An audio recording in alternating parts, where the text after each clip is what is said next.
আজকে মহাষষ্ঠী, তার জন্য আজকে তো বাড়িতে সব নিরামিষ। আর তারপরে তো নবরাত্রি চলছে, সেই জন্য আমি আজকে শালুক বাটা ছানার কচুরি, আর এই হচ্ছে শালুক বাটা ছানার পায়েস। আজকে তো উপোসের দিন আমার, সেই কারণে আজকে নবরাত্রি উপলক্ষে এই খাবারটা বানিয়ে আমি আজ নিজেই খাচ্ছি।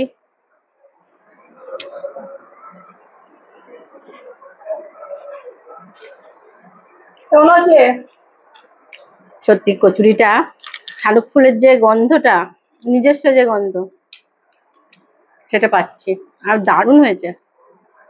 এই সুজি দিয়ে ময়দাটা মেখেছিলাম, একদম মোমের মতো হয়েছে, আর কি খাস্তা খাস্তা হয়েছে।